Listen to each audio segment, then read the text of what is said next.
Hi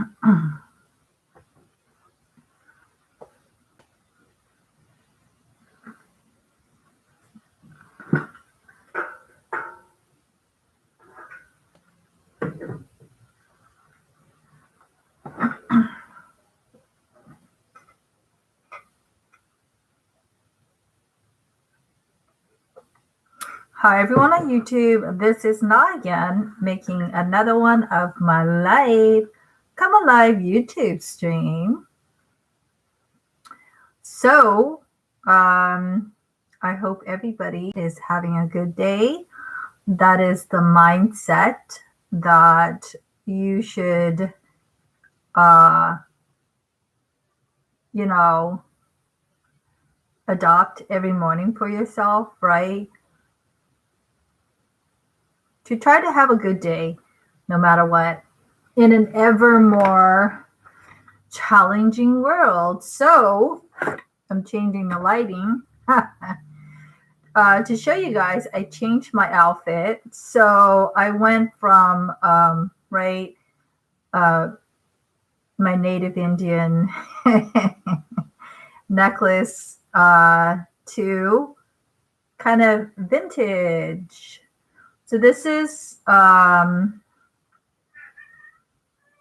I look like those girls a long time ago in the vintage era, because essentially this is a muscle t-shirt, which I like. I love these kind of just t-shirts that has been spruced up.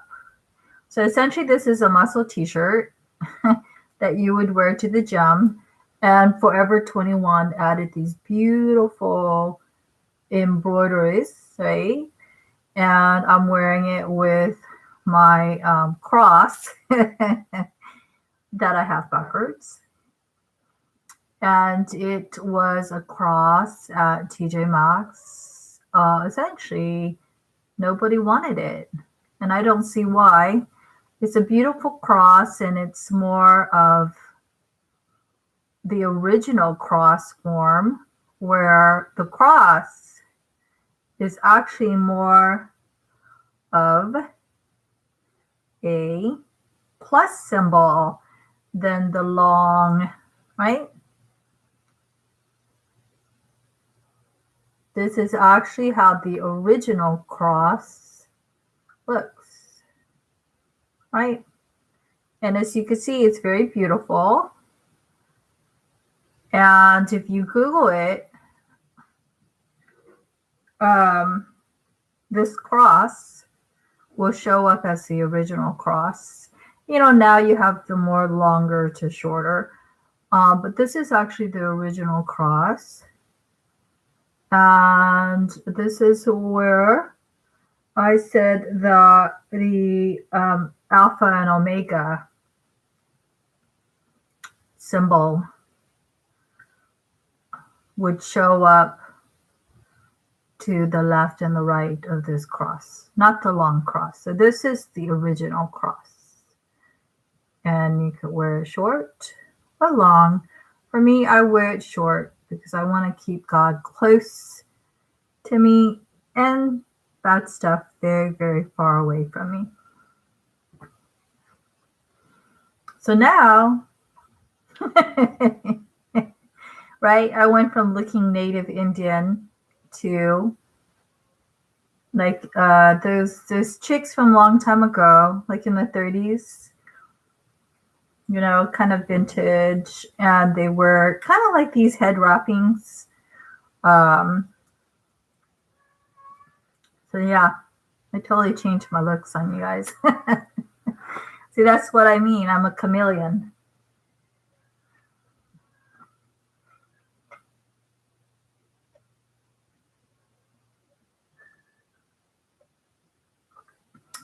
But like I said,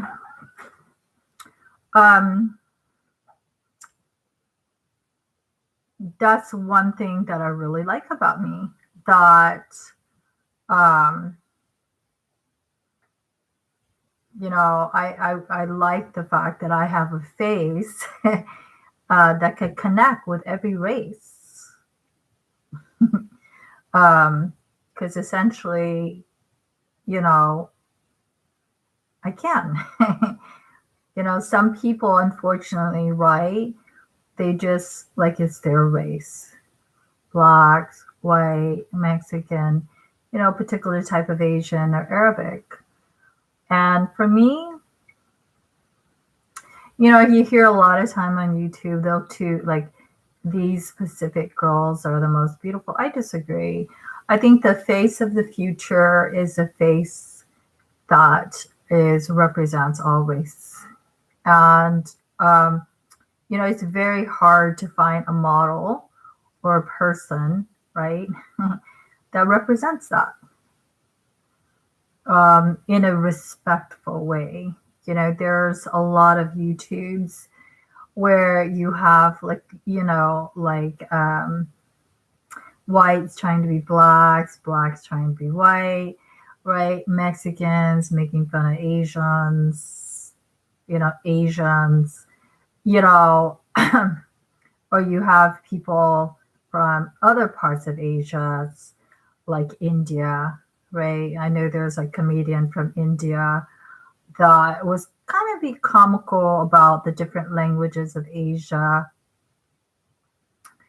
And he was trying to be comical about it, but it was almost insulting, where he was saying, like, Chinese people, their language is very choppy, you know. And to me, I mean, that might be funny to the audience and to him as somebody who's Indian or Pakistani or whatever he is. But to me, I sense a little tinge. It's just insulting.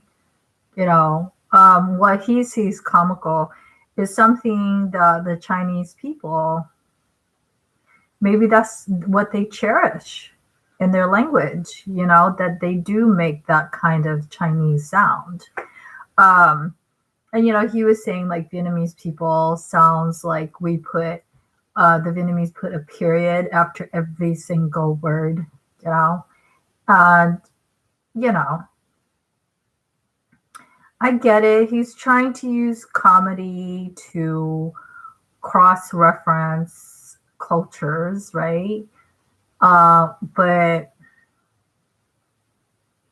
I found it was I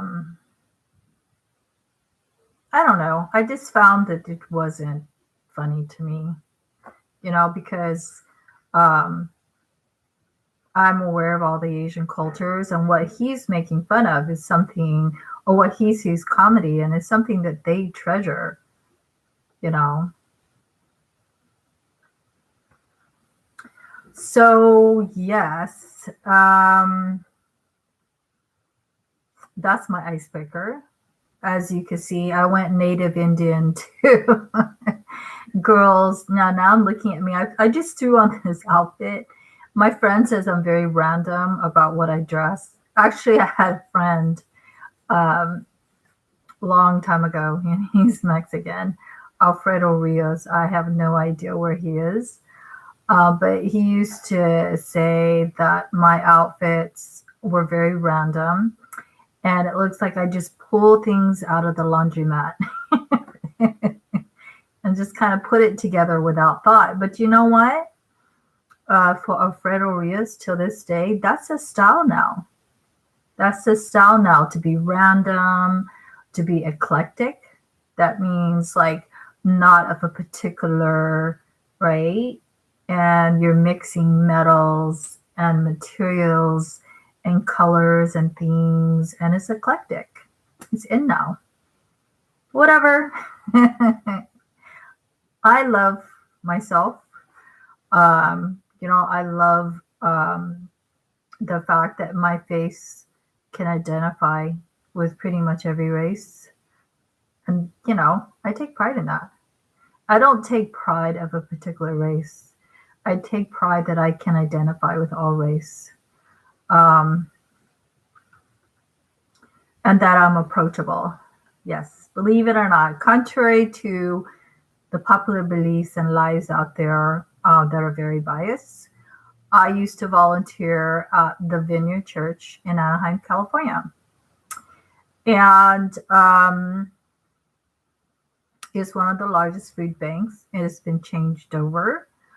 So unfortunately, we lost a lot of good things about the church, a lot of good food, because Tino Sufi, he also is an ex-Marine Italian, ran the Compassion Ministry.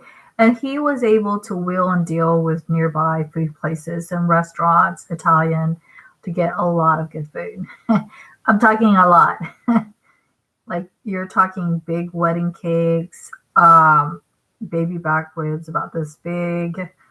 I was introduced to meats that I've never heard and ate before.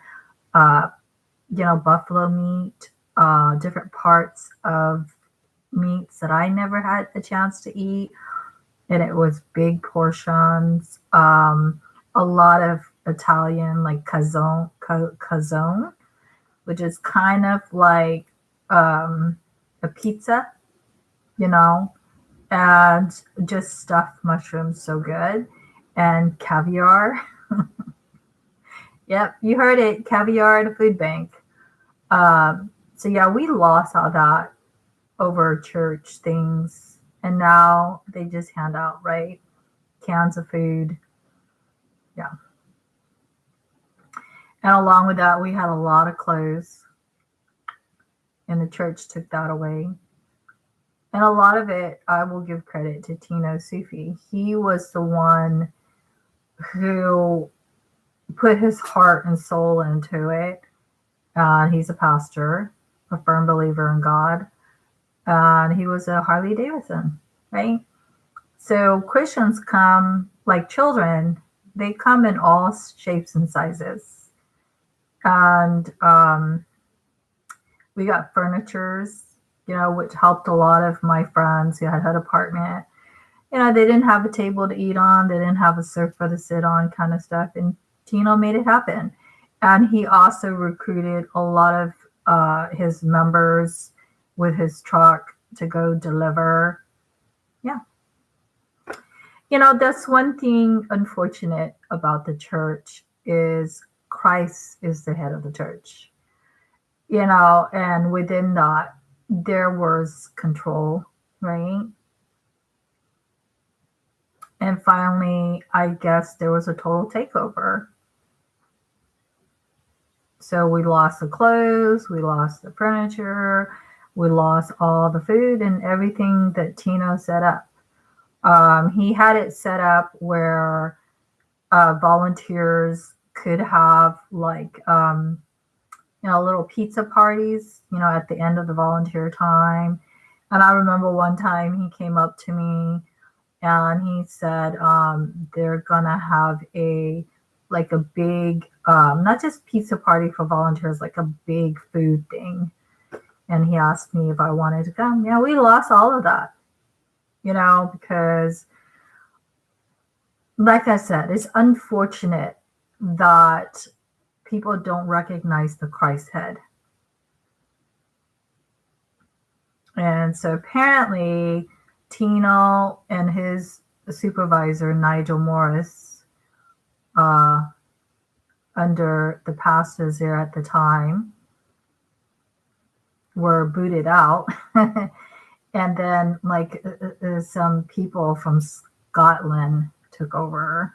So a little bit about history. Irish, Scottish, right? They don't get along. And a lot of it is religion.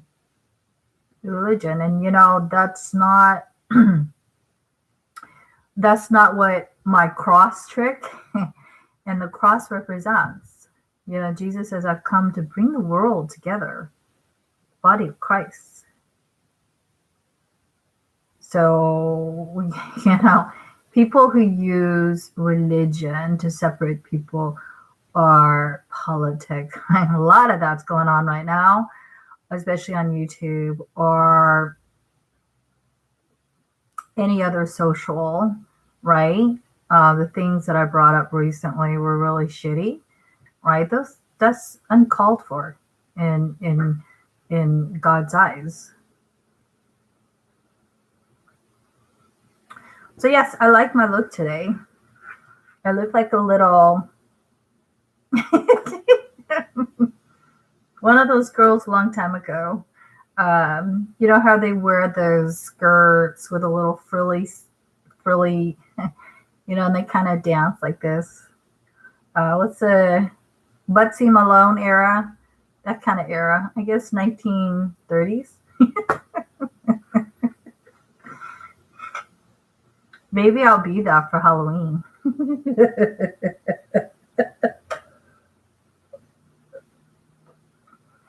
Maybe I'll be that for Halloween. So that, Michael Mars, so that Michael Mars won't kill me, right? With everybody else for stereotyping him. All righty, so that's my icebreaker. And for your information, the butterflies on the wall, and the rest of the butterfly stuff that I bought are going to be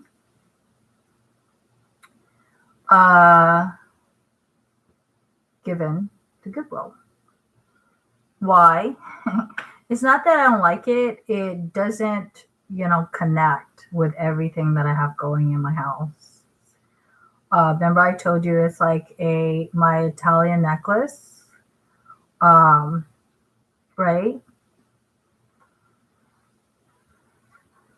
I took this off because it was kind of stuffy.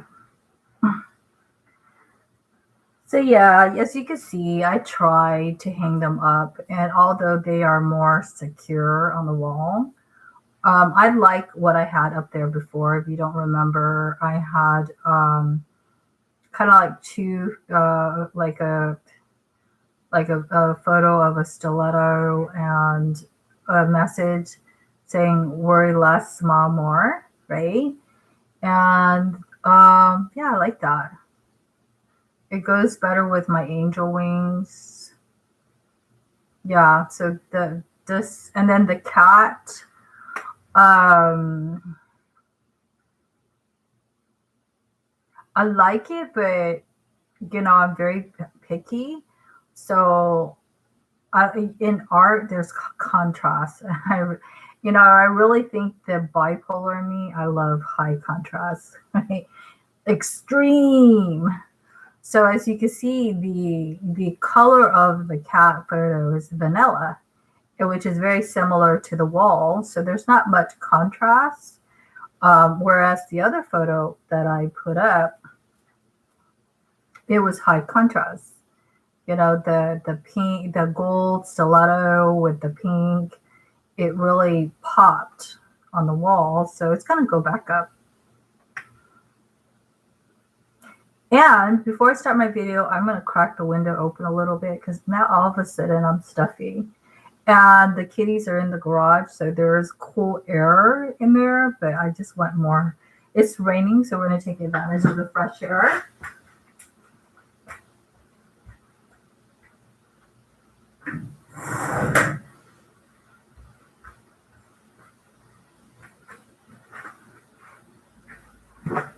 All righty, so today is raining, and it's great, right? Cool air, clean up the air, and everything in life lives off of water. So, right, we need this. But Department of Rehab wanted me to come and pick up some school supplies, and they were concerned. They were saying they bought me a lot of, I guess, notebook paper, and it was really heavy, and they didn't know how I was going to carry all of that in the rain. So, I really appreciate their compassion for me. So I said, I have a backpack, and, we talked about it, and,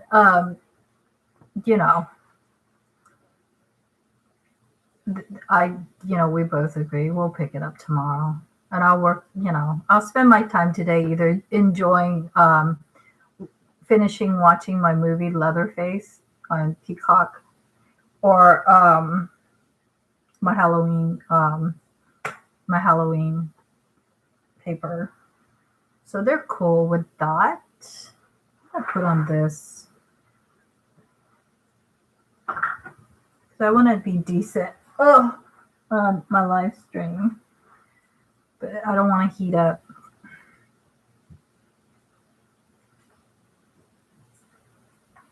So as I said, I am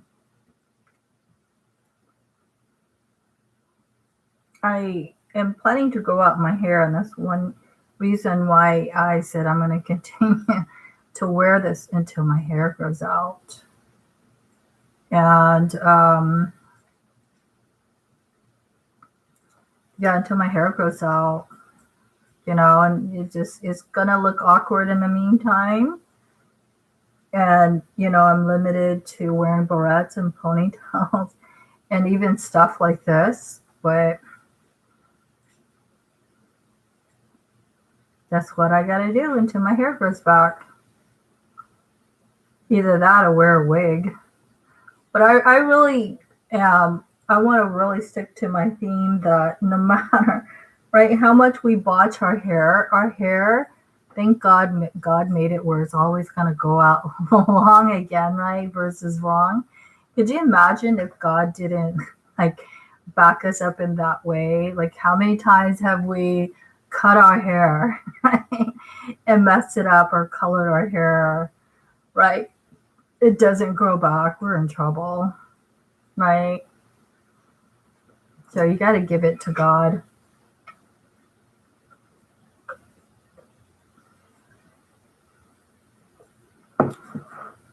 Alrighty. But essentially, I want people to understand something about me. I really don't care what I wear, and that's what the Bible says too. Don't worry about what you're going to eat or what you're going to wear, because God will take care of all of that. And that's not what I'm about. I don't care what I wear. I mean, I was joking around, dressing up in my little native Indian outfit and just now, but essentially I've never, I did fashion at Nordstrom, and I was shocked that, I was part of Nordstrom, because not only don't I care what I wear, when I was young, I had I admit it, I dressed strange. I went from like cowboys outfits in Texas. Mostly they wear boots and just prairie skirts, jeans. They're cowboy shirts with little buttons, little things like they wear the necklace with turquoise, or like a what do you call it, a cow's skull. So that was something that for a while I was like that, right? Because I live in Texas, and even when I went out here to California, I had like just red velour, red cowboy boots from Payless. And I wore those babies until the heels were like wearing off. So yeah, that. And then in junior high, I was more gothic.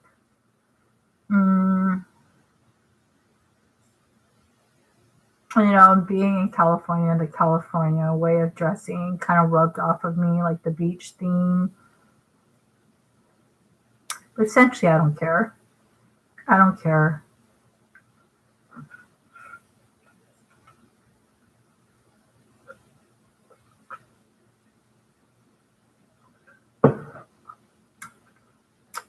So let's move on to what I really want to talk about at 24 minutes. I just changed my number with T-Mobile due to their fifth hack. We decided to do that because although they said that there was no security threat and that people's data, right, was used in such a way that they lost money, right, or whatever, still, it's out there. Hack means it's out there. They have your name. They have your number. They have your address. Whatever you gave to T-Mobile, your driver's license, your social security number, which a lot of people even ask why T-Mobile would want the social security number, right? Because it's not like they're the Social Security Administration. And then, of course, this data breach happens again for the fifth time, and that information is out there. And even though the attempt failed, who's to say it's not going to succeed someday? And what I find very unusual about T-Mobile is they claim they're the largest, right? Merge with Sprint. Well, if that's the case, then they don't need to save money utilizing the service in the Philippines. And did you guys know, FYI, interesting fact, the people in the Philippines, if they seem like they don't really understand T-Mobile, is because they don't. The Philippines does not have T-Mobile services.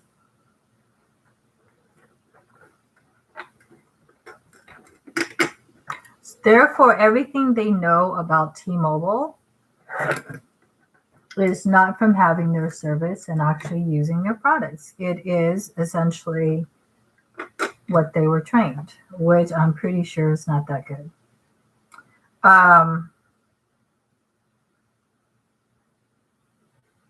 So I changed my number because the CS in the Philippines was basically saying, let me look up your number. It's not affected, at least for now, right?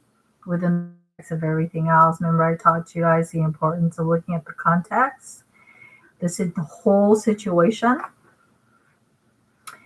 And she was saying, don't worry, the McAfee security system is kind of, because they gave like a free whatever due to the hack where our number is monitored, right?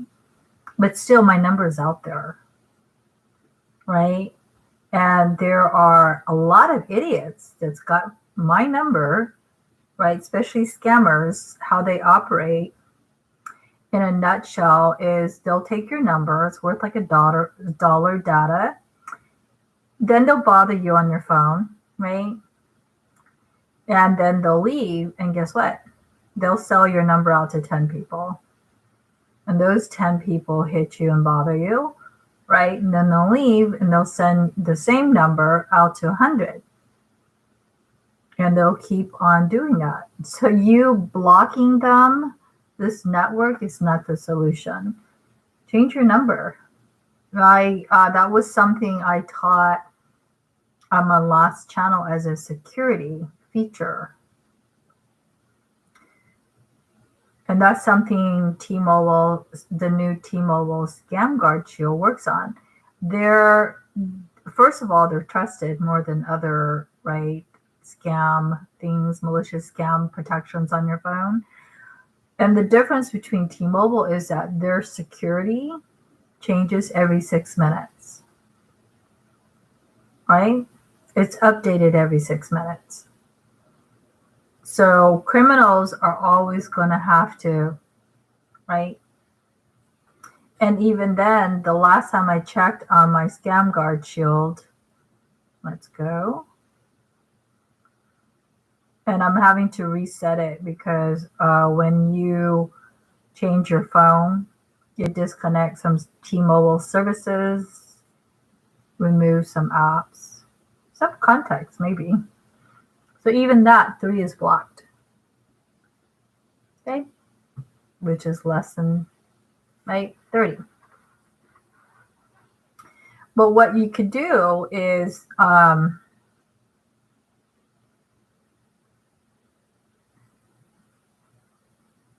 constantly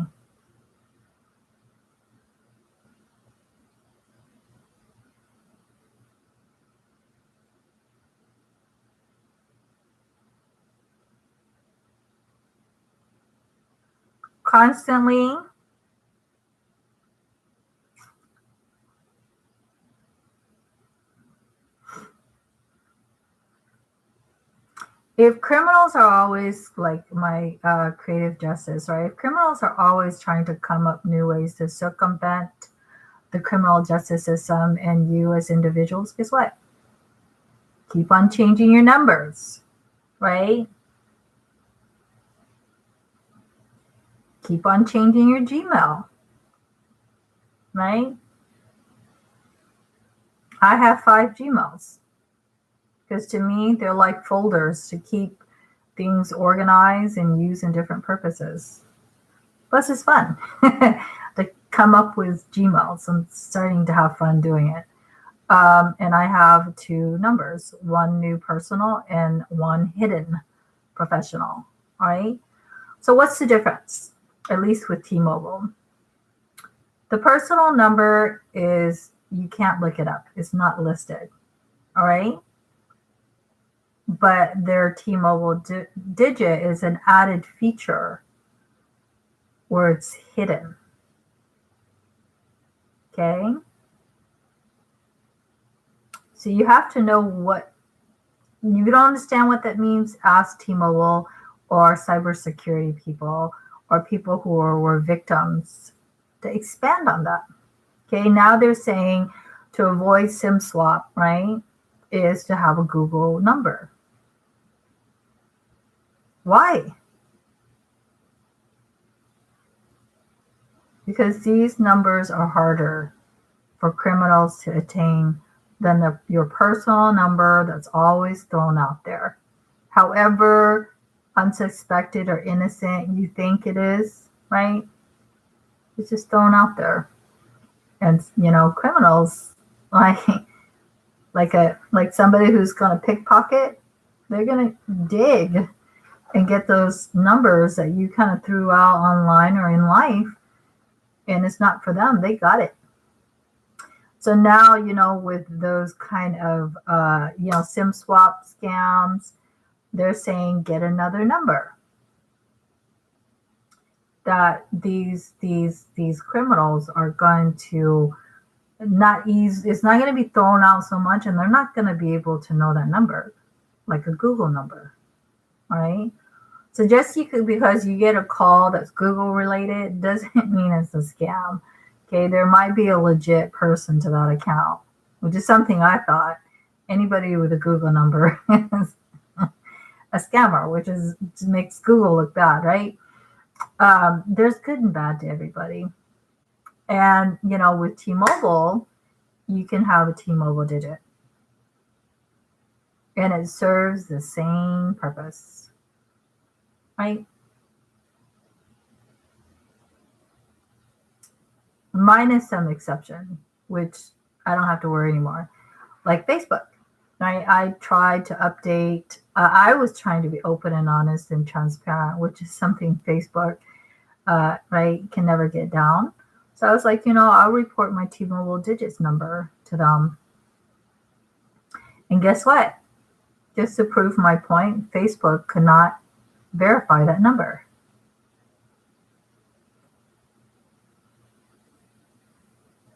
So therefore, I couldn't use it on Facebook. Now think of it in terms of your bank account, right? If somebody other than you tried to use a Google account number or a T-Mobile digit, guess what? They're not going to succeed. So you get it, right?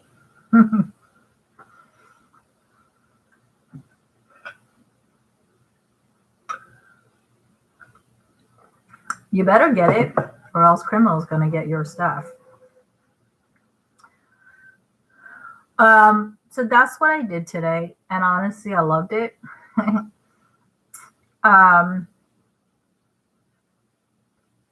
Because recently I've been getting, let's see, 1, 2, 3 calls from an FCS Incorporated, Credit Services. Now, whether they want to offer me credit or I have outstanding credits, who cares? Until I get an actual job, they're not going to see any money, right? And that's not a crime. But they're the creditors that I had to contact Orange County Legal Aid Society to step in. Where if you are on SSI or SDI, there's a federal law, okay, federal, big law, that says that money cannot be touched. Okay, it's called judgment proof or execution proof or execution free.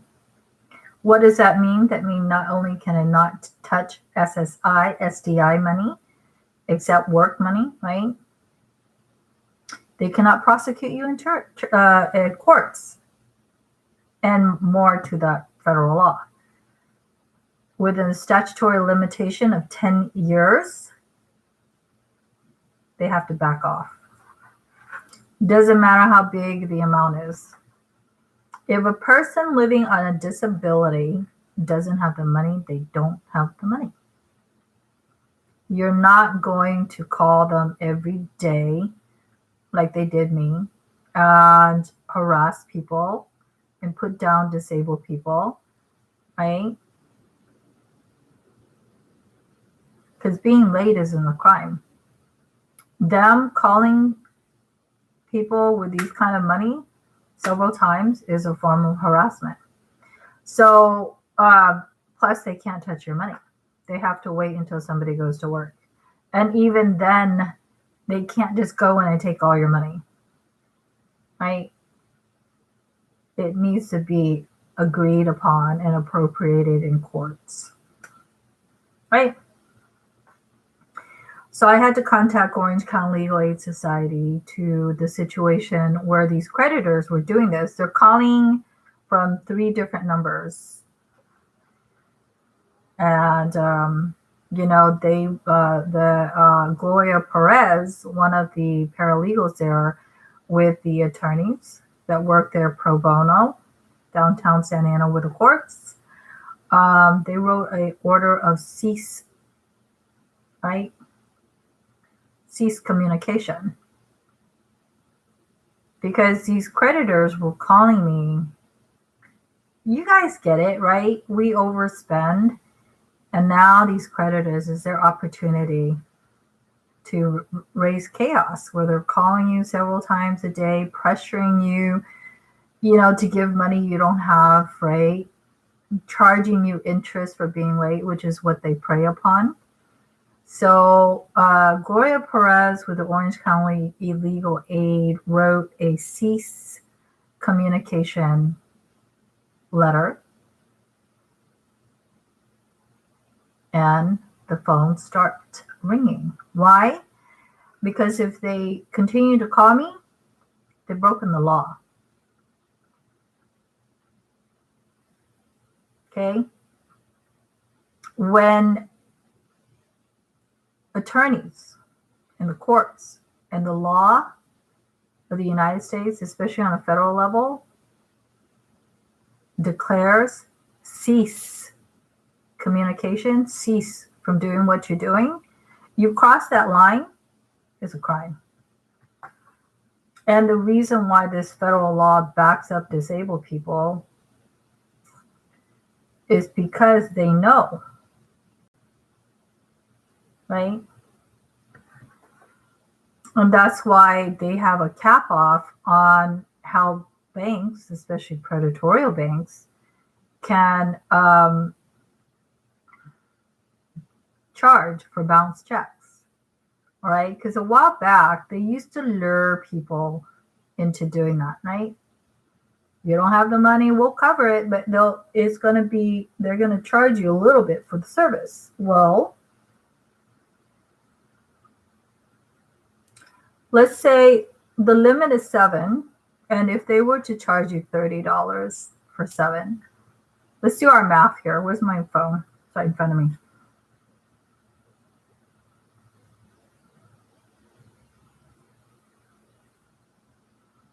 So if you did 7 times 35, that's $245, right? Which I can tell you, most people on SSI, SDI, they have about $300 to spend for the whole entire month. Okay? Minus paying what they have to pay, rent, utility, food, phone bills, $300. So if a bank comes along and does that,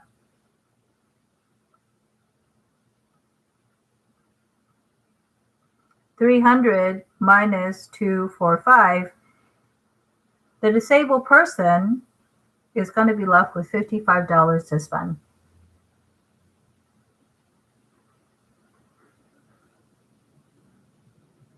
And these predatory banks, they know that. And that's why the courts have stepped in and limit 7. These banks are only allowed to do that 7 times. And if you didn't know before, you're going to know it through me now. If you are on a form of SSI or an SDI, that's federally exempt from creditors touching and pursuing. In addition, Gloria Perez literally told me when she first met me, I was volunteer at the homeless center nearby here doing art therapy. She said, anybody here have a legal question for me? And I said, me. I'm a criminal justice major. No, I wasn't back then. I was just volunteer to teach art for the homeless. But I brought up the situation that these creditors were calling me and raising chaos and picking on my disability and asking me, why did I open these credit cards and I can't pay them back? And you know what she said? She said, you don't have to. And I was like, say that again? She said, you don't have to. And I was like, did I hear that right? Because that sounds like, you could take something from a store, right? And you don't have to pay for it. But that wasn't what she meant. And then she went on to expand this federal law called execution proof. That means somebody living on SSI or low income SDI like myself is exempt from credit cards. Minus, right, school tuitions and loan sharks. You guys have to be careful of all that other stuff. But it's exempt. They can't touch it. And in the meantime, they can't call you and harass you. And a lot of the creditors, they know that, yet they play dumb. Right? What's this judgment execution proof law? You tell them it's a federal law in the United States.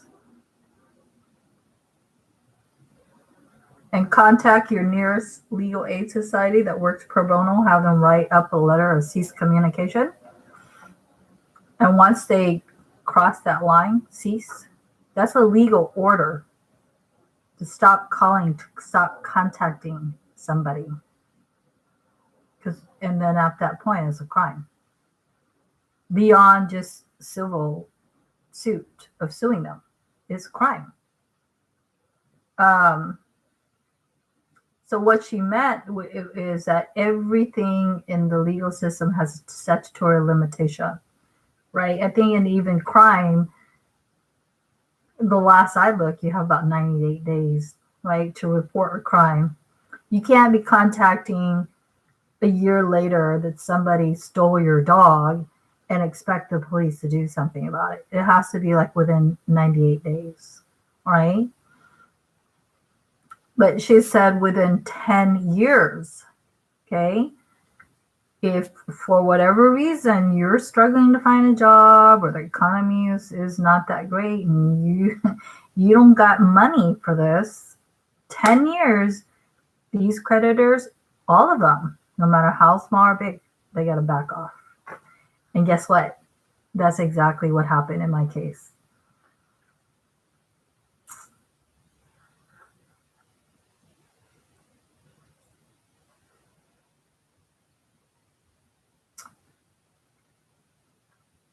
A lot of the things that I was involved was very predatory in nature. I got a Honda Element that was written off. And, they said you won't get a lemon, but they did give me a very nice Honda Element. They gave me all the features for me and my dog at the time. I told you, Honey, my male Pomeranian, when I worked at Nordstrom. And those cars are usually 10,000, but they went in and did stuff where the car is now 20. And then, the mall tends to overpromise and underdeliver for employees. And the economy, remember at that time it was hit where people lost their houses. They had to leave their pets behind. That was so heartbreaking. And that was when my hours at Nordstrom was cut after I got the car. But the reason why I said it was predatory because the Vietnamese guy that signed me up for the car in Garden Grove to pick up an orange, he lied on the application that I was Nordstrom Rack's manager, and I'm not. I'm their top seller. But he did that because it would make my income look more potential to get me the car, right? And they love it, right? If you can't pay for the car, somebody goes knock on your door, takes a car, right? Now you're on foot, and guess what? You still got to pay that car. They love that, all right? So don't let people do that to you.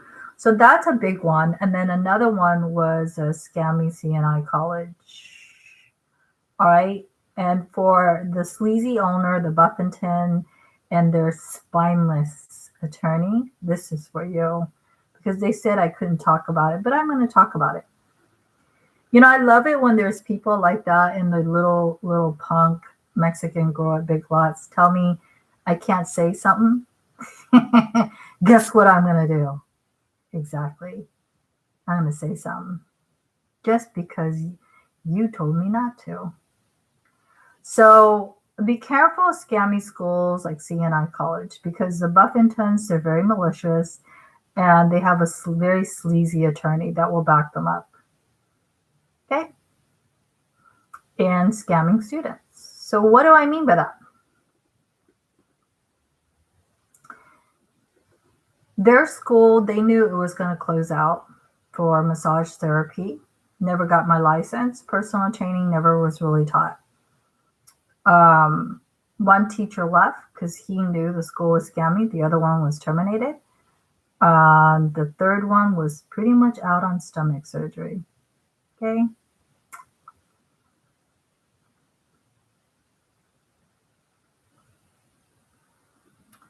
How you know it's a scammy school is they will trick you into getting your good name.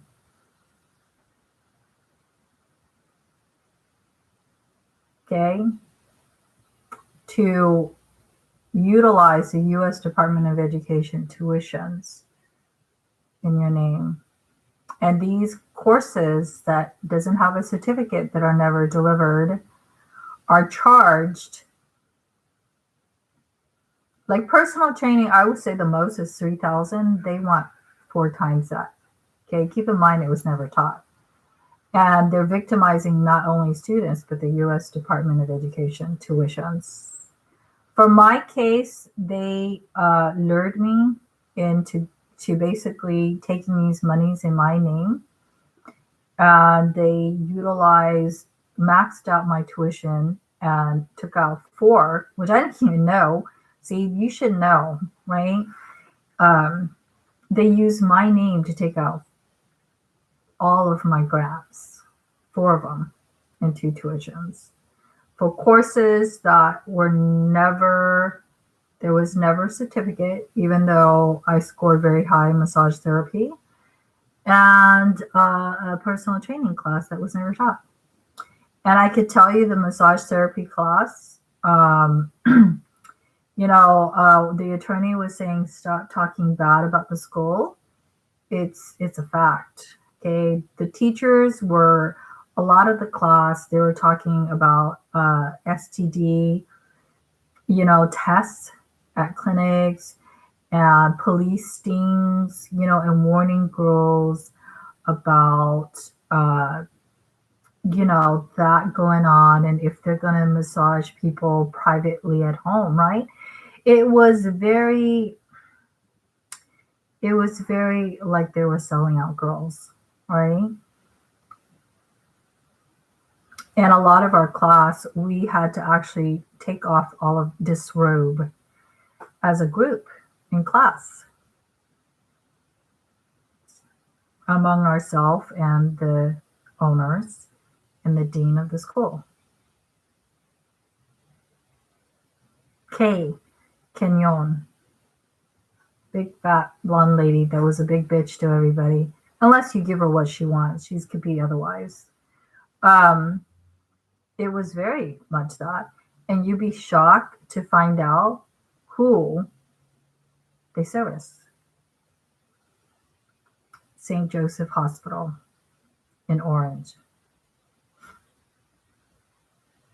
This supposedly is where they practice their massage therapy, which I did on the surgical unit.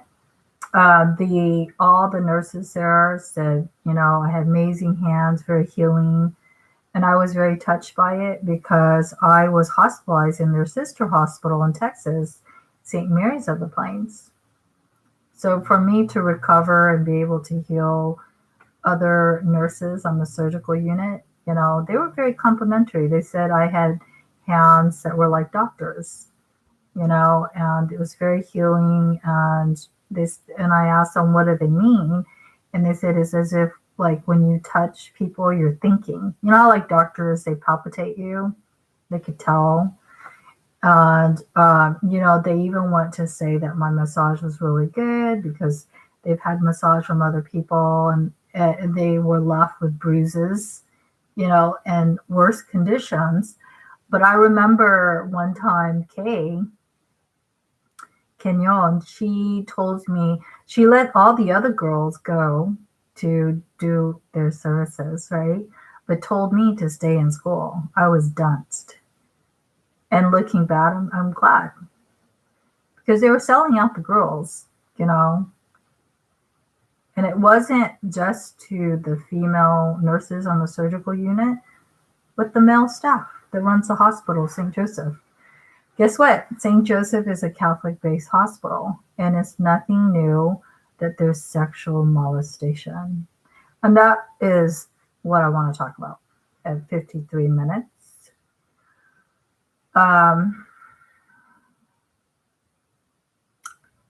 So that's how you know it's a fake school. Okay, first and foremost, a real school, the money would go to you, not the school. Okay, I'm going to make that very clear. Like if I was to borrow money from Santa Ana College, it's going to go right in here into my pocket, not into Santa Ana College. It's fake. And if the Buffingtons and their spineless attorney doesn't like that, hey, guess what? They can see me in court. I will say the same thing before everybody. So this is what my video is going to talk about in relationship to money and sexual molestation, right? And other goodies. Believe it or not, I have a reason why I say what I say. And I feel a lot of things I say are very interesting. So, yeah, the good thing is when I changed my number today, I was worried I was going to lose contact with my boyfriend and everything that I ever said and sent to him, but I didn't. So that's a good thing. in life as it plays out, you know what? Acknowledge every good thing that's still in your life that's still going to happen, you know? So before I start, I will tell you why I'm starting on this topic. Today, I decided to block two of my male friends, right? Um, One, they are aware I have this channel, and so they will hear this. The first one is for my friend um, Daniel Herrera, or Fernand Herrera, as he calls himself. Why did I block him? Because I started a new number, and he's already just talking crap on my number. And my number is not like Facebook, right? My number is attached to my professional Gmail, right? It's not like Facebook Messenger, right? You wouldn't call up the FBI and say, "Hey, I went to Starbucks today. How's your day?" Right? It's not a right. It's not Facebook Messenger. The FB. It's not FB. You're calling the FBI, for God's sakes. So he did that, and I deleted what he sent me, but I sent him information, how I updated my number. And his response was, "Oh, poor Nah," right? And essentially, I screenshot my number on my phone with my profile photo, right? Because on your phone, you have that now where you can upload your photo so people know who they're talking to. So I sent him that, and of course, it had my photo, and I changed it today for my other friend, right? Because he is like fixated on this one photo and almost like being too forward with me, and I don't like that in men. All right. So I changed the photo today, and then I showed it to the other guy just to say, this is my new number, right? It's easy, just a screenshot. It has my photo. So he's all like, "Oh, I told him I changed it because of T-Mobile hack, and I qualify for a free change." It's nice changes, good changes. So his response was, "Oh, poor Nah," right? And then he went on to say, "But what's wrong with your lips?" Well, all I have to say is, fuck you. What's wrong with your lips? Right? From now on, when people say stupid stuff like that to me, I'm going to use reverse psychology and regurgitate their shit back onto them. And then, my phone has my photo, right? So people are like, "Oh, well, who is she talking? Who are they talking to?" Right? But then after he said that, he sent me his photo, which is like a totally different purpose, right, folks? And his photo, like a lot of my male friends, he wasn't wearing a shirt, right? And I don't need to see that. Okay? I don't need to see that. And he's very nonchalant, like holding a cigarette, right? So I gave it to him real, and if people can't or perceive that as being rude, hit the road. Hit the fucking road. So I told him, I wrote back and I said, I don't answer stupid questions. Two, I don't need photos of other men here, which I've had a lot happen to me. Especially like that. I don't know if you women can relate, when men, they'll send photos and like they're not like wearing a shirt, right? They're trying to be like all fucking suggestive, like sexually suggestive.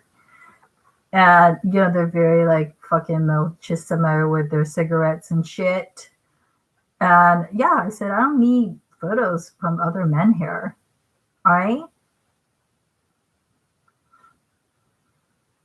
And all these idiots, they know I have a boyfriend.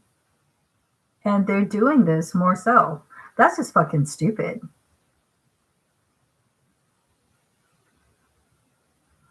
So I blocked his ass.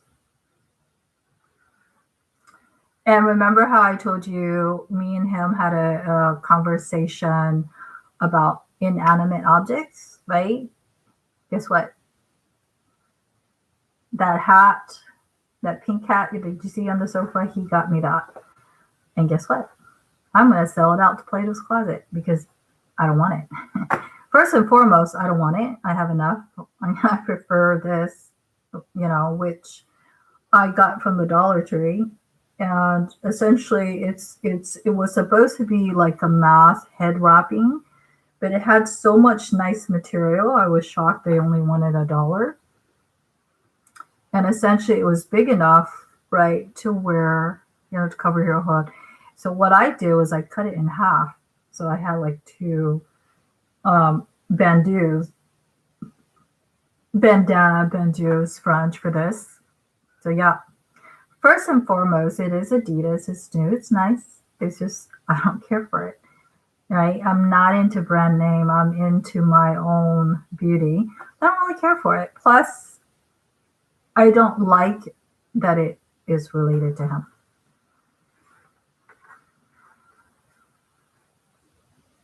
So I'm going to sell it out. So I blocked him. I don't know about you women, how you feel about that, but you know how I feel. And then, they are such morons, They're so into being male and machismo. They're such morons. Like I was telling him how I was trying to bring up a good point about him on YouTube and simply fucking subscribe to my channel. Right? And I have 12 subscribers and I have not seen the numbers increase. Right? Yet he has the nerve to ask me, what's wrong with your lips? That's just so stupid. So stupid. And you know what? It's like, I'd rather have very small subscribers than a bunch of stupid viewers. He's aware that I have a YouTube channel. He's not going to subscribe. And I bet you he hasn't watched the whole entire thing and tried to be smart and learn anything off of my channel. And yes, he was dumb enough. Several days ago, he sent another photo when we were supposed to meet up at Echo Town. Like, why do you need to fucking send me a photo, right? Just to say you're heading out. I don't need to fucking see your photo. And I get men do that all the time. You gotta send me your photo. I'm heading out. I don't need to see your fucking photo. I know how you look. Why do you gotta fucking send me your photo to tell me you're heading out, right? And then I have other idiot friends, like from high school. They do the same thing. They'll send me photos with their shirt off, right? And then tell me shit like, I just got home. Do I fucking care? Do I fucking care that you got home? Okay? I'm not your fucking girlfriend. I'm not your fucking wife. It's not like, oh, honey, I'm fucking home, right? And then if you bring it up to them that they're doing that, total dick in denial. Oh, I'm not doing that. I'm not pursuing you when you're not interested, right? So, I remember on Facebook, I was like, fuck it. I'll give this guy a chance because he's like deaf, right? And I'm learning American Sign, right? I won't be a big bitch about it. So I give him a second chance, and on my Facebook, on my photos, like, oh, like, you're so pretty, sexy, whatever. And the same shit. when I posted a photo of me in my bikini, right? But why do you have to wear a bikini? So I couldn't say it then, but I'll say it now. Why don't you shut the fuck up? It's called freedom of speech, freedom in this country to wear a fucking bikini without idiots like you questioning my every move.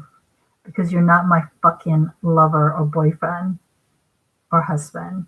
I don't think these fucking piece of shit perverts in life, peons, right, understand that.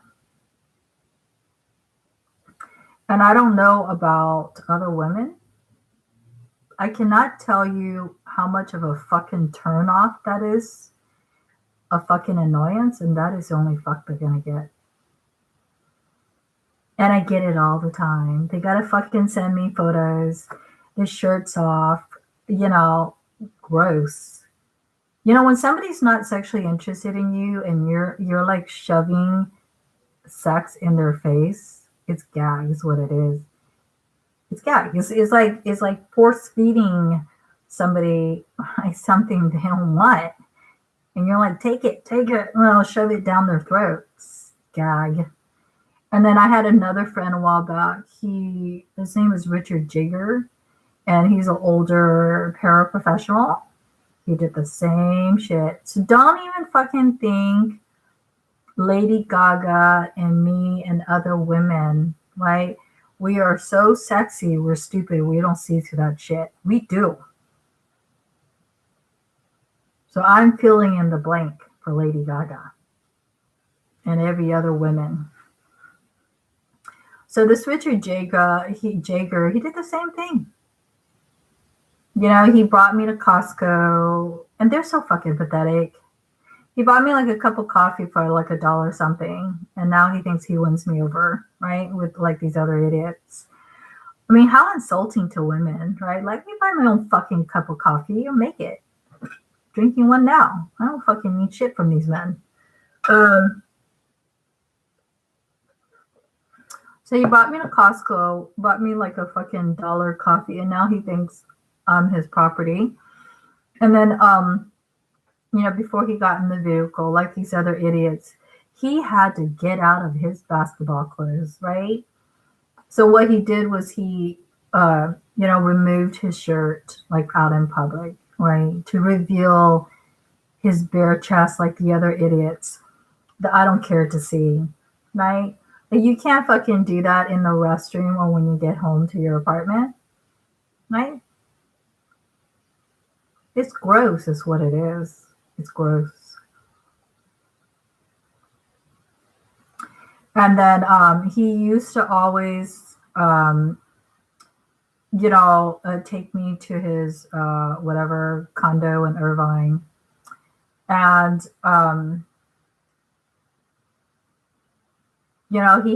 he purchased a new television. And I said, it was really nice in your living room, right? But he wanted to put it in his bedroom. And then from there, you see how they lead you? It's kind of like dropping fucking rose petals. Then he started saying, do you want to try out the new television that just happens to be in his bedroom? Right? So apparently this is the way he leads women into his bedroom and does God knows what. Right? And these creeps, they make it clear to you what they want. And it's pathetic. He was telling me how he used to be whatever altar boy for the Catholic Church. And how he likes it right when women touch his chest. I'm like, yeah, thanks for telling me that, but I don't care to hear that. So yeah, I'm just sharing my frustration, and I'm probably not the only woman that is sharing this. And I have a lot of friends. They're worse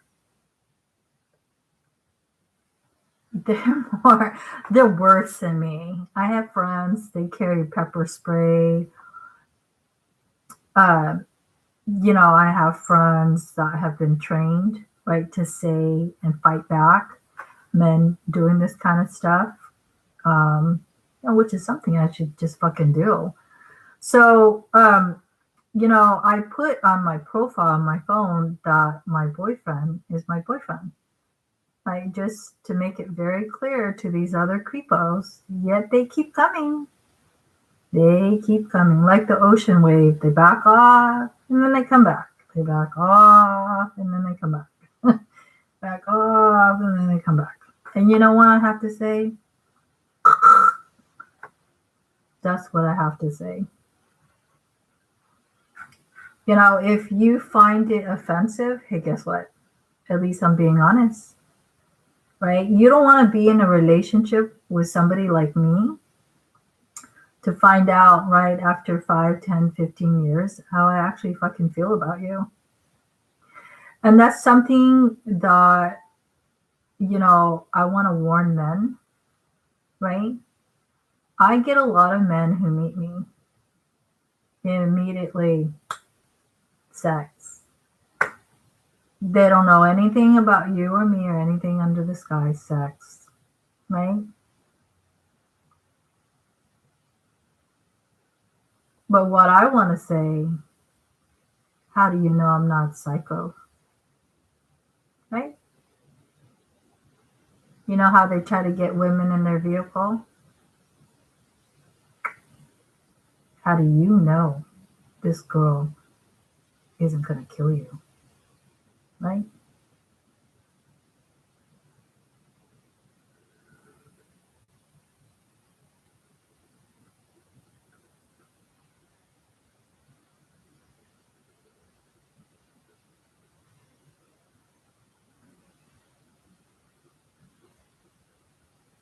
Something men should think about. Other than whatever's going down with the heads of their dicks. You don't want to mess with a girl like me. Right? I was raped by a skinhead. Right? I have been sexually molested by my own family and relatives. Abused. I've had somebody stalk me. We had a case in Westminster, California courts. Sheriff, Garden Grove PD, detectives were all involved. You do not want to mess with a girl that has been sexually harassed and is no longer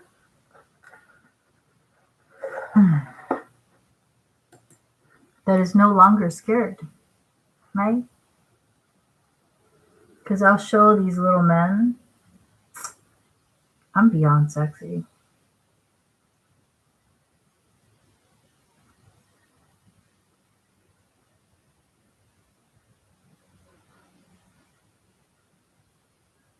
There's a movie called I Spit on Your Grave.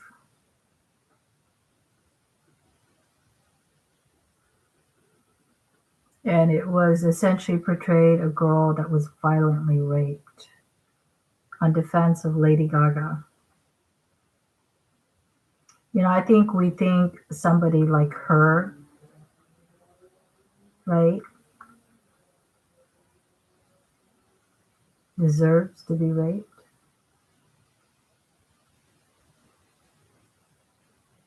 No.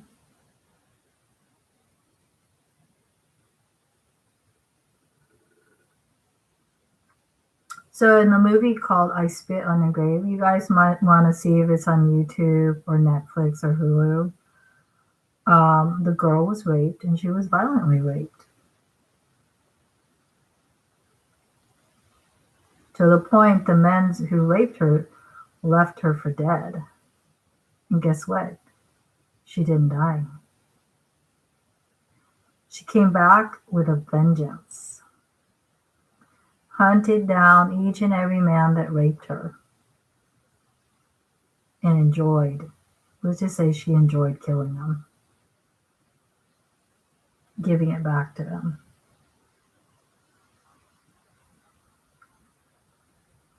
I'm not going to ruin the movie for you, but some of the things she did in the movie, honestly, I watched that movie. There was a part of me I enjoyed watching her torture these men. Because essentially, these are what men do to women on a day-to-day basis. Right? Look at the video about Lady Gaga. You saw another side to her.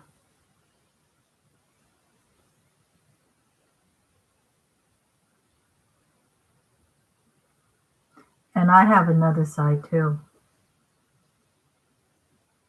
And I assure you, there's a side of me you don't want to see come out. Because you'll never see the light of day again. So anyways, I wanted to share that and some of the vocabularies I learned in my psychology class, touching base on human sexuality, what is healthy and what's not healthy, and what people have their minds on. See if I can pull it up. Okay. So the first word, I will give you a visual. Okay. I'll just give you a visual like this. Visual.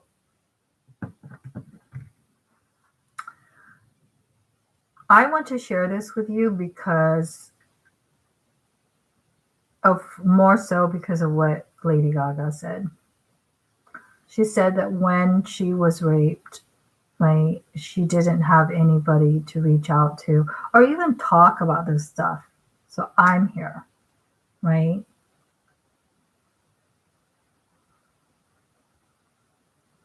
You know, and she went on to saying that the men who raped her, you know, they hid because, you know, it was a power thing. And all I have to say is men, okay, are born by women. They're not that powerful. And according to one show that I watch for the CDCR of female officers, because they get that all the time in jail, one of the lead correctional officer told the women, you know, if you're ever cornered in jail and a man, right, is going to rape you, she said, it only takes 12 pounds to break their, you know what, is you know, you know, erect. This is what the CDCR officers taught the new trainees, and that's what I'm going to go into. Men are not that powerful. They're not that powerful.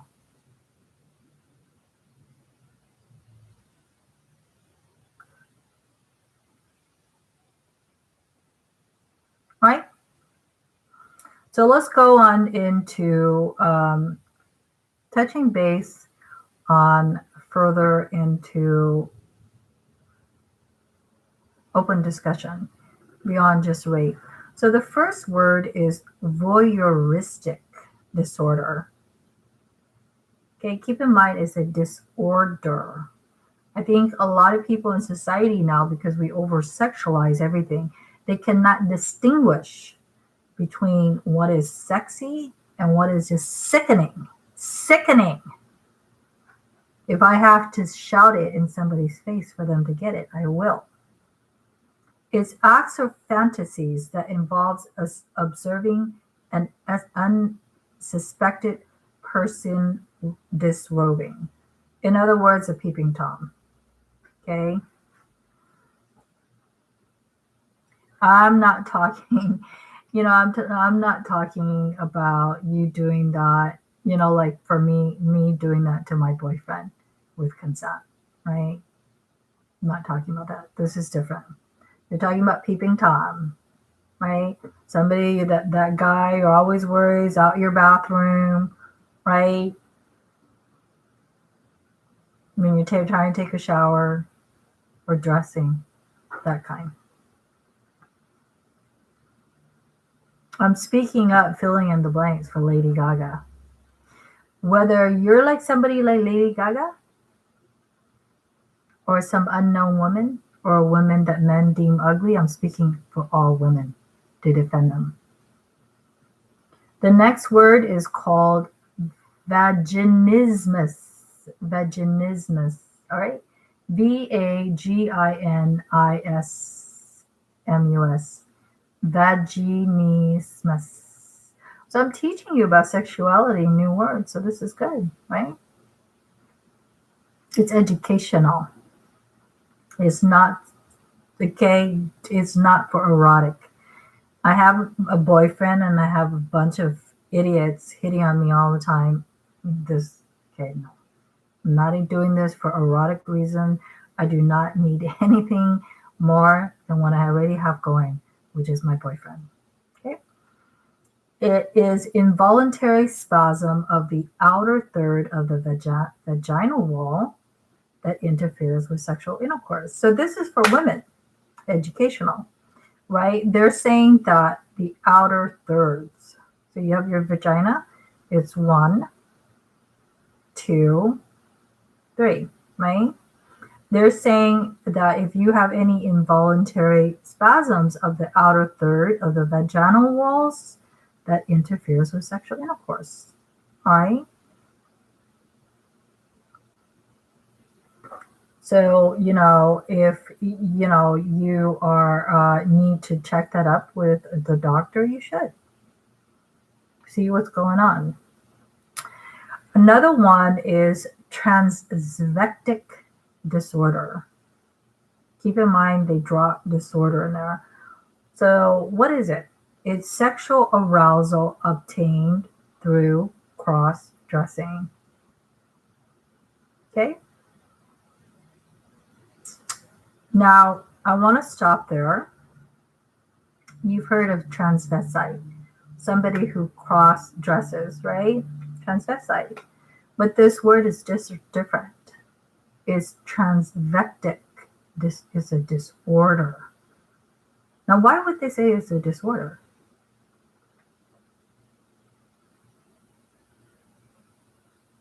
Maybe outside the norm, maybe unacceptable.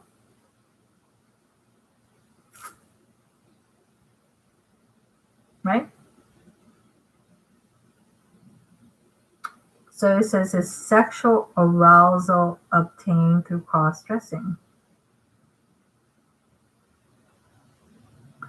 It's a disorder because they're being sexually aroused outside the act of sex. That's all it is. No attack on people who are transvestites. Okay? The next word is transgender identity. Okay, so we switch from transvestite, cross-dresser to transgender identity. It's psychological identification as male or female that does not correspond with the biological sex. It is what it is. There are individuals out there that have that. Okay, they were born with male genitalia. They identify as a female. They are females that identify with a man. Okay, just like I identify more with, the white race and that of the russet of my name, Russia. All right? It's just what you identify with. That's all it is. The next word is sexual sadism disorder. Keep in mind it's a disorder. And it goes on to saying, and there's nothing wrong with sexual. Let's get to the get-go. The God of all creation, right? Right? Is behind procreation. There's nothing wrong with it. But we're bringing up disorders. So sexual sadism disorder, what is that?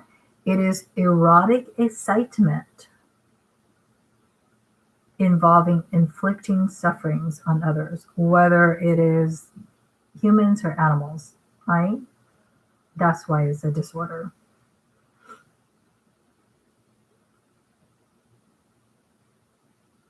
Now, I want to sexually educate everybody here on YouTube.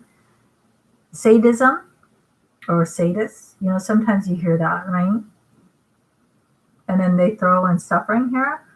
Well, I Googled that word sadism, and it's not so much suffering. Some people actually enjoy it. So sadism is actually like being tied up, like in bondage, like like somebody taking over the situation. Okay, so I want you guys to understand that. And then it went on to saying sexual orientation. Okay, is a gender to which a person is physically and emotionally attracted to. Okay.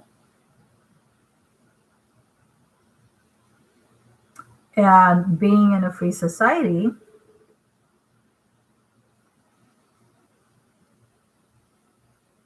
right?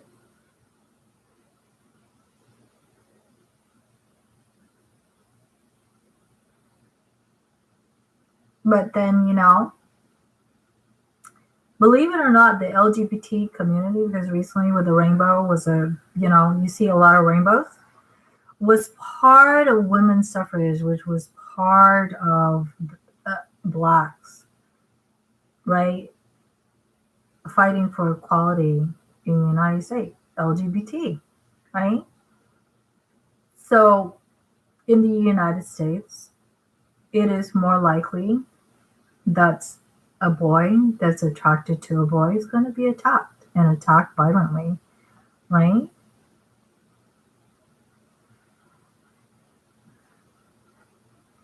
But let's slow down here. Why is somebody being attacked for being attracted to something? What does that have to do with other people? Right? That is something I question with me and my boyfriend to this day. Ever since I met my boyfriend,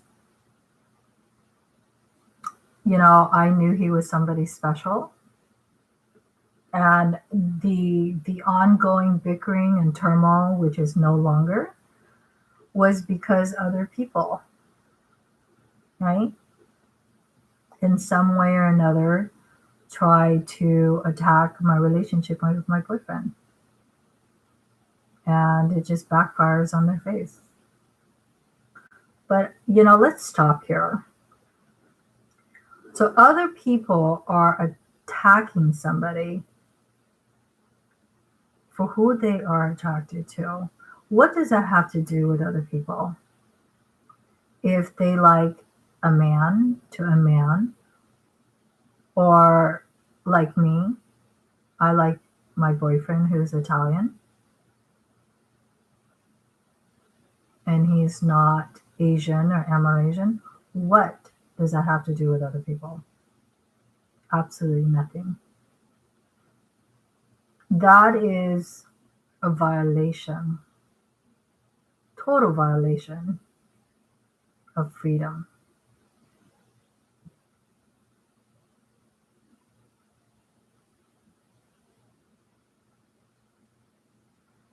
I mean, yes, on a more, morally, because that's what the criminal justice system is based on. What is morally accepted by society and what is legally, right? Right?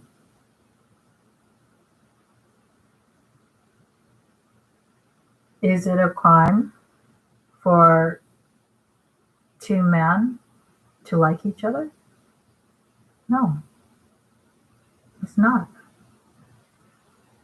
It's not a hate crime for two people to be in love with each other.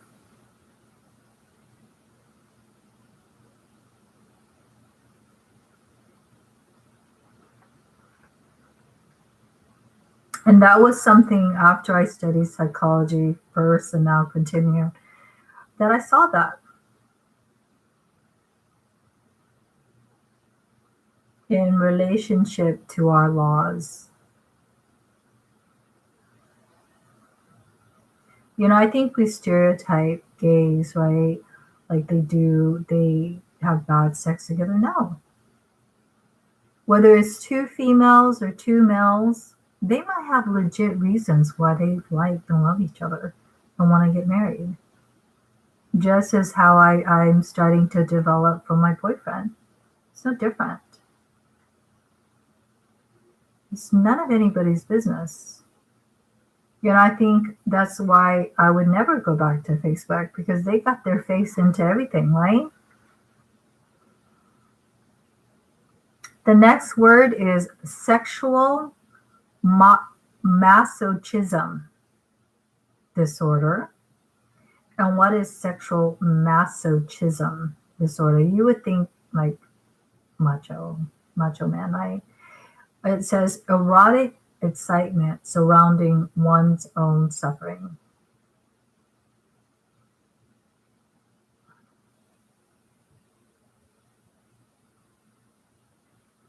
That's all it is. And that's why some people like being tied up and handcuffed and their boyfriend, playing their police officer or girlfriend for Halloween. Security guard. They like it. They just like it.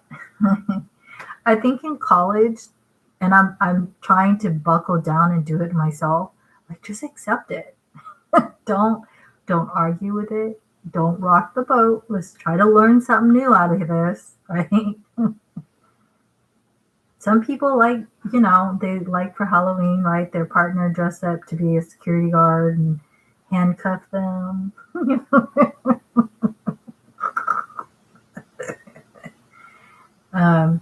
They like that.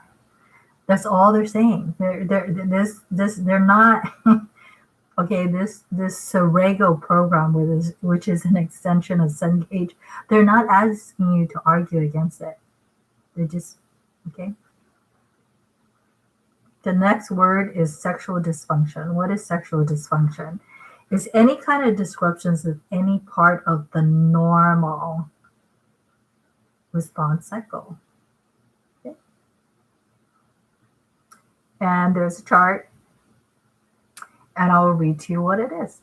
So I'm really educating a lot of people about, right? That's what we do, right? When we go in the porn store, like we're trying to learn something new about sexuality, sneaking into porn store, looking at Playboy magazines, right?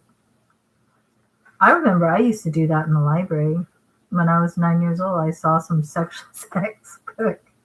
I pulled it off the shelf, and the librarian there, I guess because she knows me, she saw me sitting there in the corner looking at some human sexuality book, and she took it from me.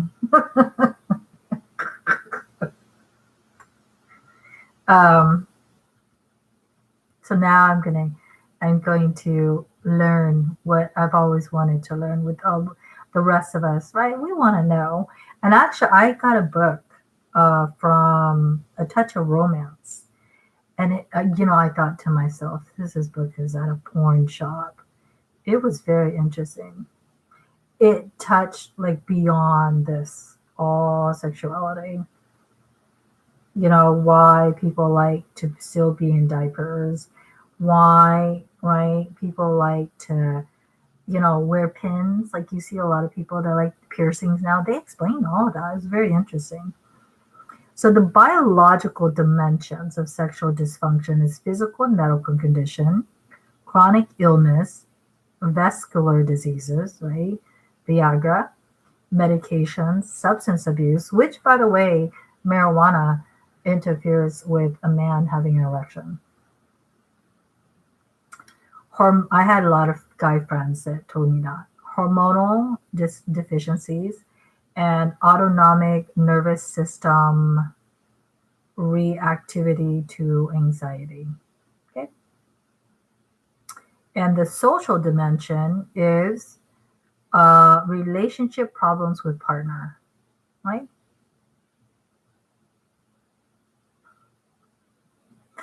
I'm giggling. I'm gonna put my boyfriend on the spot. At one point in our relationship, my boyfriend said, "You know what? I don't even want to have sex with you anymore." Which is, I'll throw it out there. He wanted to have sex with me even before our first date. I guess my boyfriend really has it bad for me, right, folks?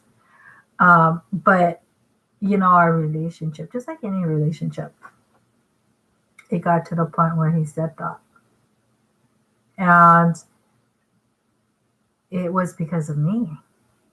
It was because of me, because I grilled him about it. I said, all you want is sex. I mean, what is he supposed to say? So he said, I don't want sex with you anymore. Not if you're going to yell at me like this.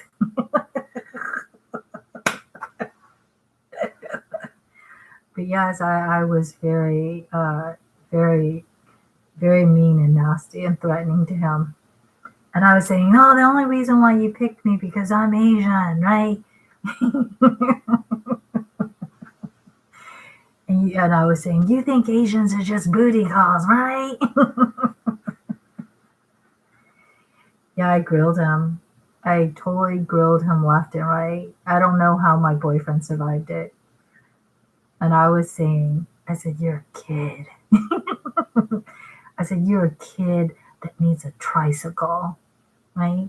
You need your mom, your ex, and me, right? I said, you're a kid.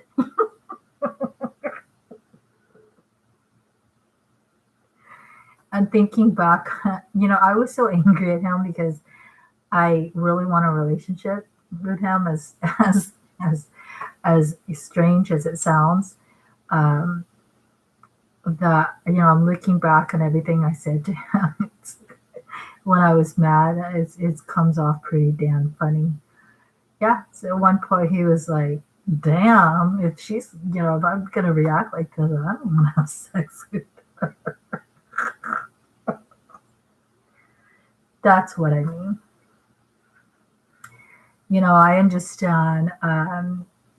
We study like the graph of when people climax and how they plateau, and sometimes that takes minutes, days, months, even years for them to feel that again. But when you are in a relationship, right, uh, that, right, it doesn't help.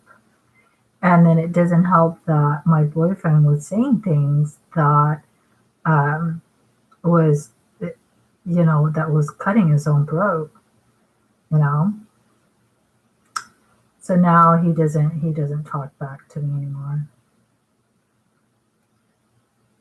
But I want him to know that him and I, if he wants to say something to me, him and I, we are partners. So therefore, partners should be treated equal, right?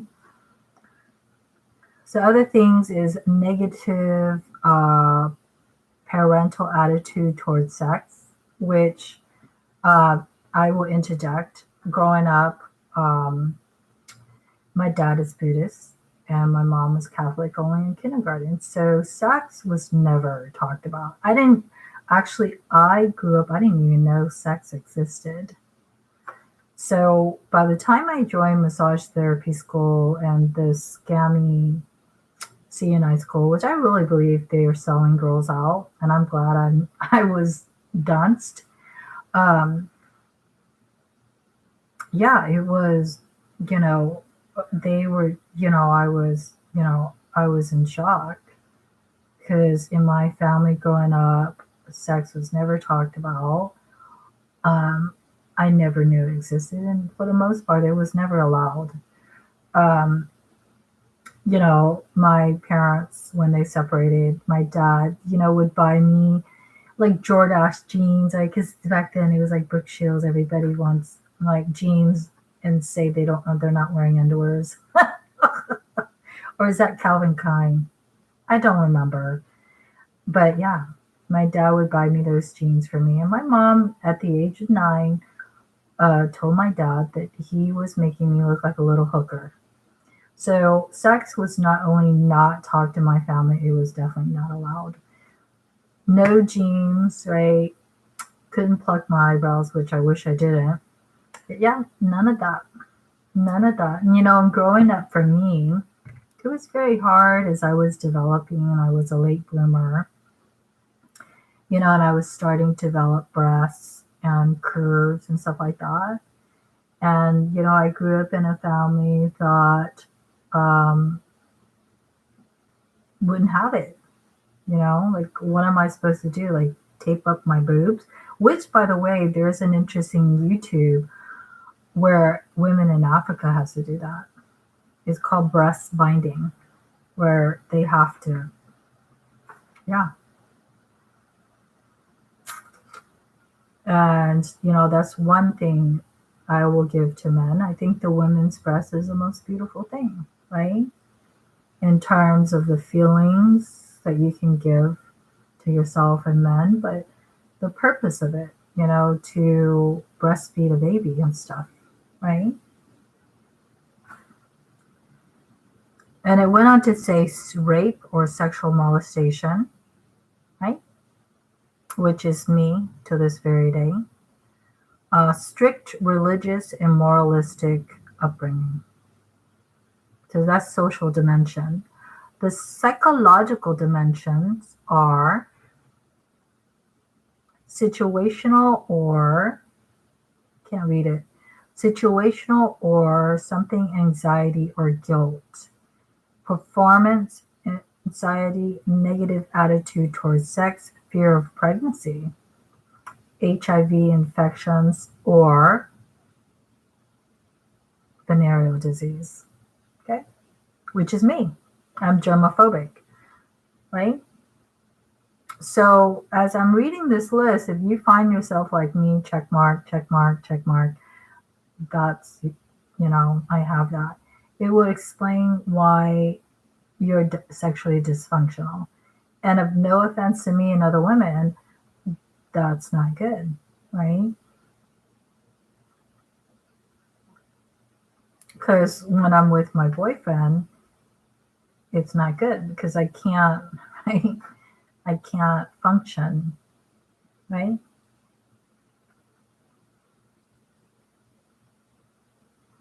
And that's something I will share with everybody as I share my boyfriend. When I first told my boyfriend that I was raped by a skinhead, the reason why he was very upset when he heard it, it was a little PTSD because he was beaten up by skinheads. Probably because he's Italian. And he told me, he said he was very upset about it. And I told him, I said, why are you so upset? I was the one who was raped, not you. And now you know. It triggered things that he didn't deal with. Um, and he said, you want me to get him back? And, I was joking around. I said, how is this guy going to get my idiot skinhead back? Right?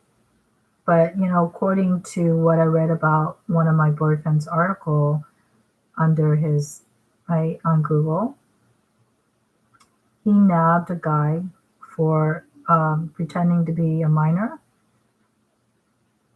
almost 200, 300 years. And that's when I started to take my boyfriend a little bit more seriously. So I told my boyfriend, yeah, I think I need your help in keeping some of these perverts at bay, because, now that me and my boyfriend met, ironically, it's as if I have more men doing it, and they literally have the nerve to say, leave your boyfriend for me, right? No, I'm not going to. You always revert back to that total violation where people decide things for you. People deny, right, freedom of speech, right? And all out dicking a girl over. Let's get real here. It's got to stop. So the social cultural dimension is cultural scripts, gender role, and age-related changes. So yes, at the age of 50, right? There's, women, it's harder for them. That's why they need lubricants. It's more painful sex, um, and more so less enjoyable if you've had a lot of sex, which I haven't. Sometimes they have a surgery where, just like women whose breasts are sagging, or they have like a mastectomy, they have to go in and reconstruct the breast, right? They have a surgery where they will go in and reconstruct the vagina. So there's my sex talk. Okay. Then it goes on to talking about rape trauma syndrome. Is conditions that sexual assault survivors may experience. On behalf of Lady Gaga, I think she's totally fucking gorgeous. She doesn't deserve that, right? And, her fibromyalgia, right, is very real, okay? So essentially what she was saying, that the trauma of being raped, the symptoms are so severe, it goes from her mind and it manifests to her body. And if you research fibromyalgia, it's almost debilitating. Okay. And then it goes on to saying what rape is. Is sexual aggression performed against a person's will. Okay. It's rude. Okay. And it's culturally raved about, right?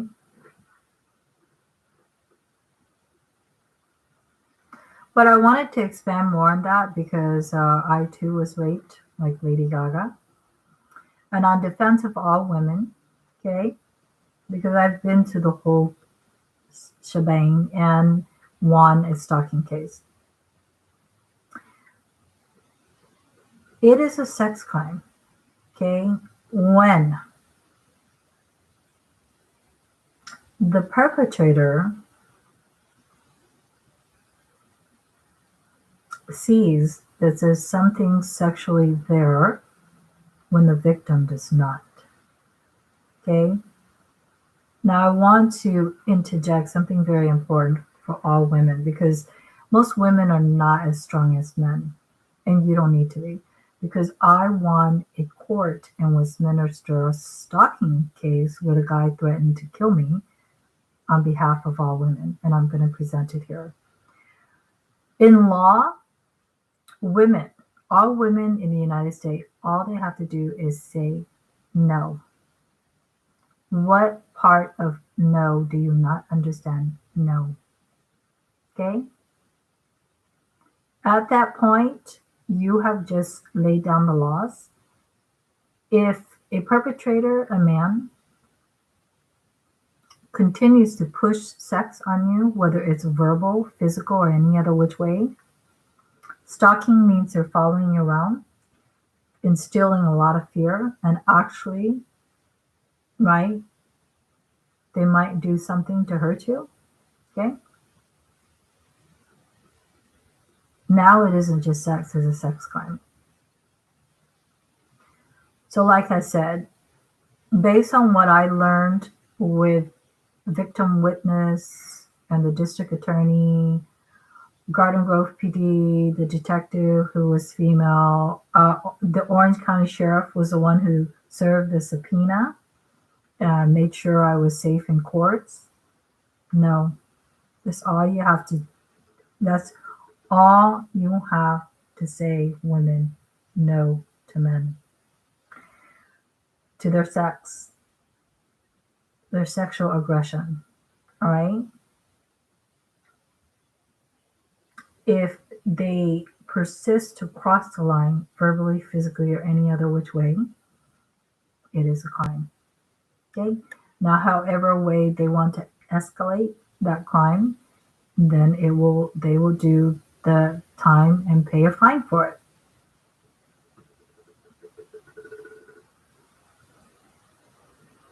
But I'm here to defend women. The courts are here, the sheriff, the police, everybody's here to defend women on that. And, we're going to, for the world, right?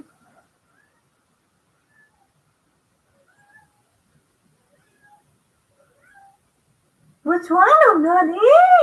What's wrong, Daddy? I don't know. He's just talking to me. Oh, don't Daddy. He's just talking. You okay? He's not in distress. He's just talking. Hi, baby. Hi, baby. Okay. I try to hold him and comfort him and kiss him. Help him feel better. That's okay, buddy. And I talk to him. You need somebody to talk to. Oh, buddy. It's so naughty. Maybe if you see yourself on YouTube, you'll feel better. Hmm? Yeah. So anyways,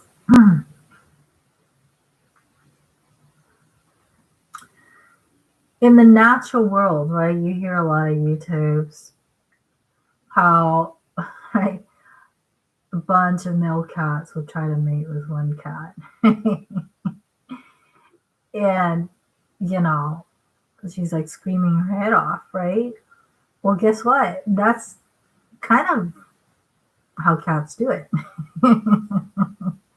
They scream their head off when they have sex. And, it's not uncommon that the litters come from a bunch of daddies, right? Because that's the natural world. We're not talking about that. Okay, we're talking about things that are not natural and not normal, and all-out crime and violent crime, which is in the last 8 minutes, the root issue. So let me wrap it up in 8 minutes about violence, sexual violence, and what Freud had to say about it, right?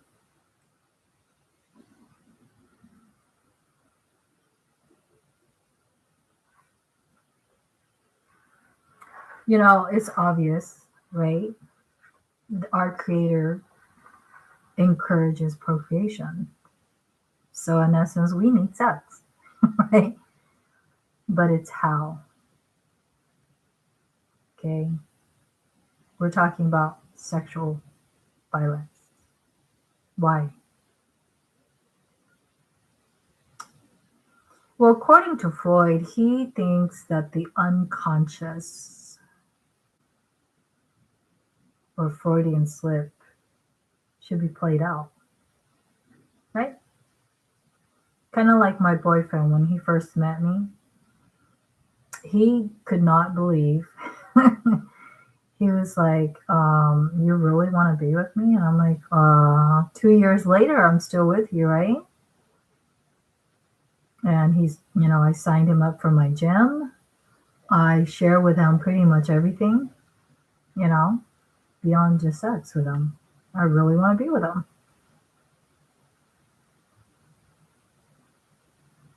So Freud believed in that. He believed in people, having erotic, or what you call the wet dreams, and playing out their sexual, in their mind, whether they're dreaming about it or in real life, right? People are like, hey, walk up to that guy, right? Walk up that guy or walk up that girl, ask her out on a date. Play it out. That's what Freud encouraged, right? And the bad things that he saw was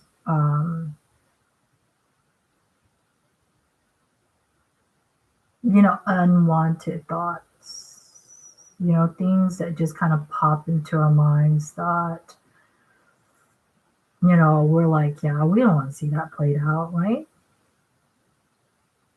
And what to do about it.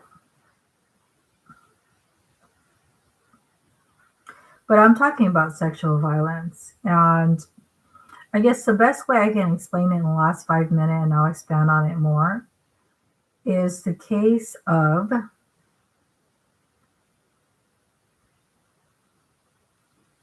the girl who, forget the name, the girl who, I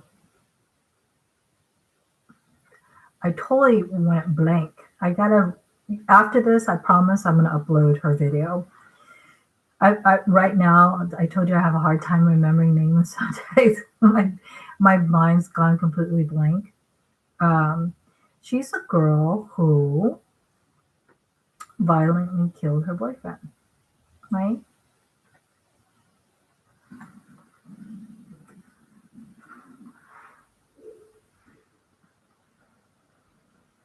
Violently. You're talking violent. I have seen the Google photos on these cases. It's violent.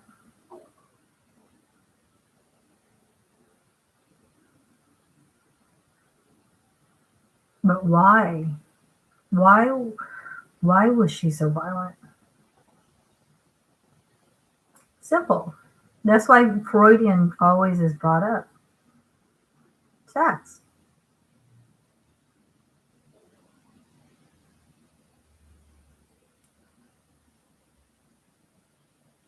Either he wasn't sexually interested in her anymore at the end, or she still wanted to get it on with him. She snapped. Sex.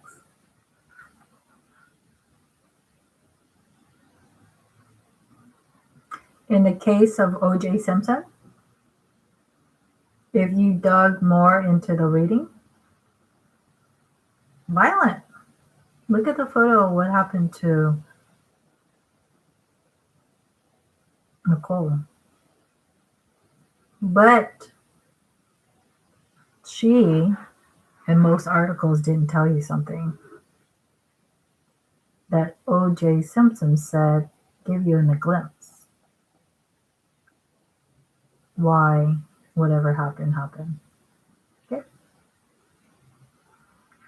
According to what he said, Nicole was having orgies at their home involving drugs around the kids.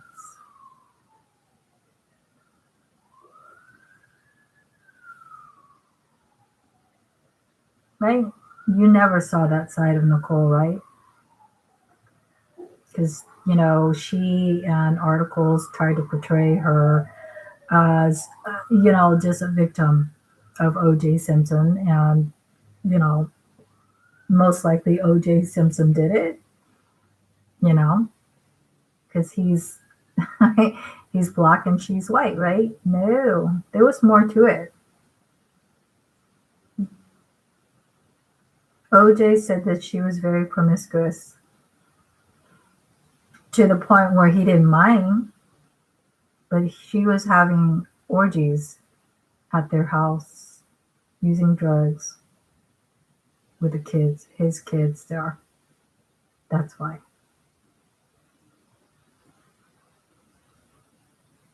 And that's when there's a snap.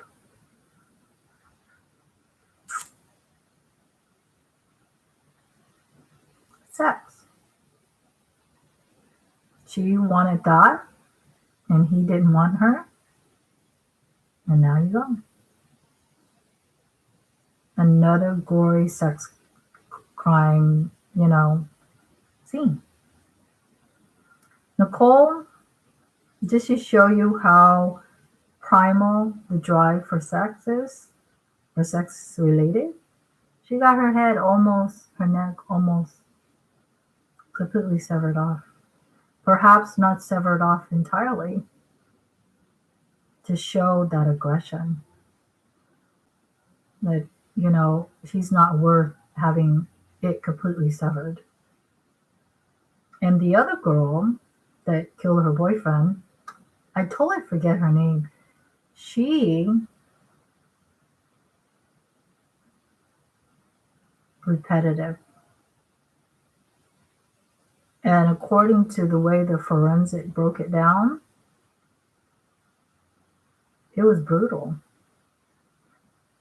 The way he was found in the tub, like bent over, with stab wounds.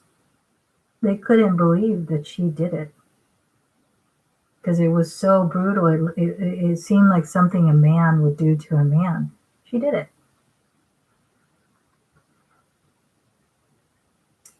And I saw what was said, and I saw the photos about how he possibly might have defended himself from her, that she was trying to say otherwise, where, he had major laceration from just putting his hand up to block her aggression.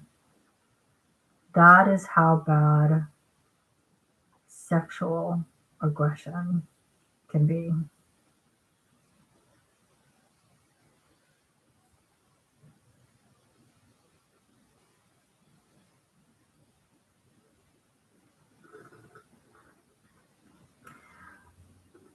So at 2 hours, there's nothing wrong, like YouTube say, to talk about sex, kind of educational. But I want to warn people out there that when you're dealing with sexual aggression and sexual predators, do not give them a second chance. All right? Because what I have learned in my life and what I've read, when I am a personal victim and others that didn't make it, okay? For a sexual predator, a second chance for them is not just sexual, it's predatorial. Let's just put it that way. Many cases, right, folks? They didn't just want sex, it was beyond that.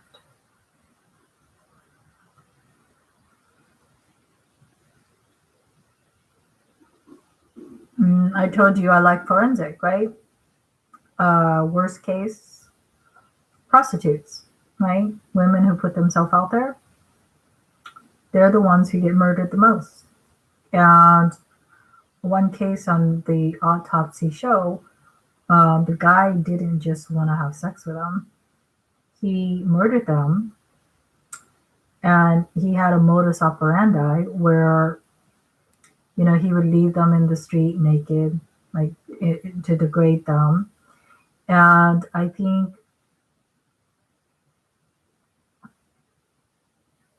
he liked, he had a thing to remove their eyeballs. That's what I mean.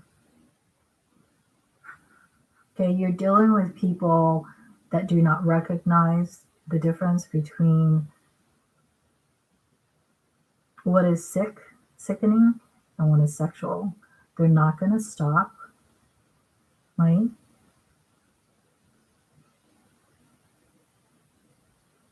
Right? They're not going to stop. They're going to do the same thing.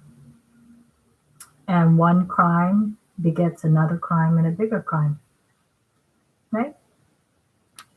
To where now, bestiality, right? Couple years, Donati, bestiality is legally accepted in some country and justified.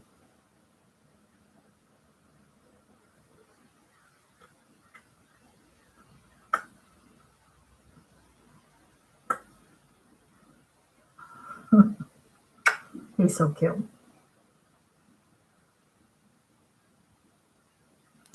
So yes, that's what I wanted to say. And I will continue to stick up for women. and men, children, animals, right?